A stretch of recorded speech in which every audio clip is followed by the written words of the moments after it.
ఈ భూమి మీద ఎన్నో మరణాలు ఉన్నాయి, ఎన్నో పరిస్థితులు ఉన్నాయి.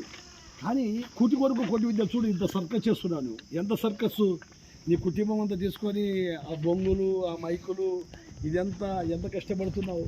కూటి కొరకు కోటి విద్య చేస్తున్నాం. కానీ ఒకటి మాత్రం వాస్తవం, మనకు నిత్యజీవం ఉంది. ఆ నిత్యజీవంలో యేసుక్రీస్తు ప్రభు నిన్న నేడు నిరంతరం ఉన్నవాడు. నిన్న నేడు నిరంతరం ఉన్నవాడు ప్రభు ఏమంటున్నా అంటే, చూడండి ఇక్కడ మంచి మాట రాయబడ్డాయి.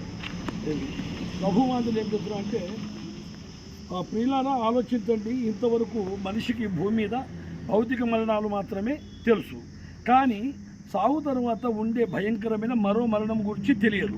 పైన చెప్పిన విధంగా మనిషి భూమి మీద తన బ్రతుకు కొనసాగిస్తూ సావు తర్వాత వెంటనే ఆరని అగ్నిగుండమునకు ఆత్మ దిగజారి నిత్యము మండి పోవాలి.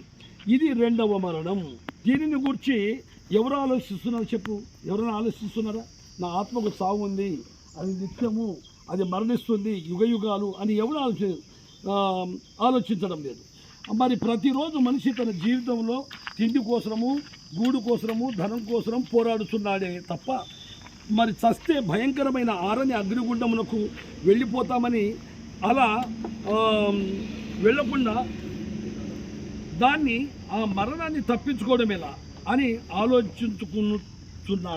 ఆలోచించుకోలేకపోతున్నాడు. కారణం ఏదంటే, ఒకటి మాత్రం వాస్తవం, ఇది ఈ జనన పట్టు కోసమే తిప్పలు పడుతున్నాడు మనిషి. అందుకే 2024 సంవత్సరాల క్రితం ప్రభు అయిన యేసుక్రీస్తు ఈ భూమి మీద వచ్చి మానవులందరి కొరకు ప్రాణం పెట్టి శిలువ మరణం పొంది, శిలువలో రక్తం కాల్చి మరణించి సమాధి చేయబడి 3వ దినమున సజీవుడుగా లేచాడు. సజీవుడుగా లేచిన ప్రభు ఏమంటూ అంటే, ఈ భూమి మీద నీవు పేదవాడిగా ఉన్నా, నీవు ఒక పూట కూటికి లేకున్నా, అనేకమైన పరిస్థితుల్లో ఉన్నా, కానీ నీవు ఒకప్పుడు యేసుక్రీస్తును ధరించుకున్నవాడు, నీవు ధనవంతుడివే. ఈ భూమి మీద ధనమున్న వాళ్ళే మనకు ధనవంతులు అనుకుంటాం, కానీ ప్రభు దృష్టిలో వాళ్ళు పేదవాళ్ళు. మనము కూటికి లేకున్న వాళ్ళమైనా ధనవంతులమే. ఎలా ధనవంతులమయ్యామంటే, యేసుక్రీస్తును కలిగి ఉన్న మనము ధనవంతులము. యేసుక్రీస్తుకు కలిగి ఉన్న మనము ధనవంతులము. అందుకే చెప్తున్నాం కదా, ఐశ్వర్యవంతుడు ఆయన, ధనవంతుడు, నీతిమంతుడు, లోకరక్షకుడు యేసుక్రీస్తు ప్రభు. ఆ నీతిమంతుని రక్తము ఈ భూమి మీద చిందించాడు. అది నీ కొరకు, నా కొరకే. నీవు నేను మరణించి పాతాళానికి, అగ్నిగుండానికి చేరకుండా కాపాడడానికి యేసుక్రీస్తు ప్రభు నిన్న నేడు నిరంతరం ఈ భూమి మీద వచ్చి ప్రతి మనిషి కోసము ఆయన ప్రాణం పెట్టి శిలువలో మరణించి సమాధి చేయబడి 3వ దినమున సజీవుడు లేచాడు. ఎంత గొప్ప దేవుడు! నీ పేరు పెడతాము రవి. ఆలోచించు బాగా.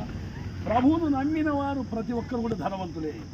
ఎలా ధనవంతులు అంటే, ఈ భూమి మీద మనం కరువు, కష్టాలు, ఆ వ్యాధులు, బాధలు అనుభవించి విశ్వాసముగా ఆ యేసు రక్తం ద్వారా కడగబడిన ఎవరైతే ఉన్నారో వాళ్ళు ధనవంతులు. ఆ పరలోక రాజ్యంలో ఆకులు తప్పు లేవు. ఇప్పుడు చూడు, నువ్వు సర్కస్ చేసినావు, ఈ డబ్బులు ఎంతసేపుంటాయి?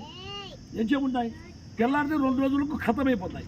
వచ్చింటే నీకు మహా అంటే ఒక 1000 రూపాయలు, ఒక 800, లేకుంటే ఒక 2000 బాగా చూసిన వాళ్ళు ఉంటే వస్తాయి. ఆ డబ్బులు నీకు ఎంతసేపు? ఇంత డీజిల్కి వేస్తావు, వెళ్ళిపోతావు, ఇది పొట్టకు, ఇది చేసుకొని తింటే అయిపోయాయి. మళ్ళీ పరిగెత్తు, అంతే కదా. కూటి కొరకు కోటి విద్యలు.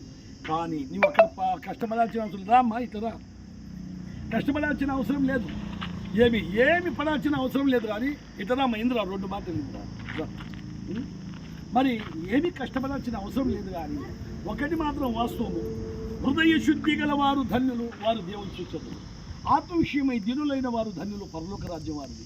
మీరు ఏ కష్టంలో ఉన్నా కానీ యేసుక్రీస్తు ప్రభు నేను పాపిని నన్ను క్షమించు, నేను ఈ పనిలో వెళ్తున్నాను, బయట వెళ్తున్నాను. నువ్వు బయట వెళ్ళినప్పుడు, లోపల వచ్చినప్పుడు నీవు ఇలా ఆశీర్వదించబడదు. ఒకవేళ మనకు కష్టాలు వచ్చినాయనుకోండి, ఏమి దేవుడిగా నాకు చూడలేదే అనుకోవద్దు. కష్టాల్లోనూ, సుఖంలోనూ, దుఃఖంలోనూ ఎప్పుడైతే యేసుక్రీస్తు లోక రక్షకుడిని నీ హృదయమందు విశ్వసించి, నా పాపముల కొరకు మరణించి సమాధి చేయబడి తిరిగి లేచాను నమ్మితే నీవు నిత్య జీవంలో వెళ్ళిపోతావు. ఆ నిత్య జీవము మరి నీ కొరకు, నా కొరకే. ప్రభువును నమ్మిన వాళ్ళందరూ ఈ మరణం తప్పించుకొని, ఆ రెండవ మరణం కూడా తప్పించుకొని ఆ పరలోక రాజ్యంలో, యుగాలు ఉండే రాజ్యంలో వెళ్ళిపోతాం. ఆలోచించే తమ్ముడు. మరి యేసు ప్రభు మన కొరకు రక్తం కార్చాడు, మరణించాడు, సమాధి చేయబడ్డాడు. మరి చిన్న ప్రార్థన మరి చేద్దాం.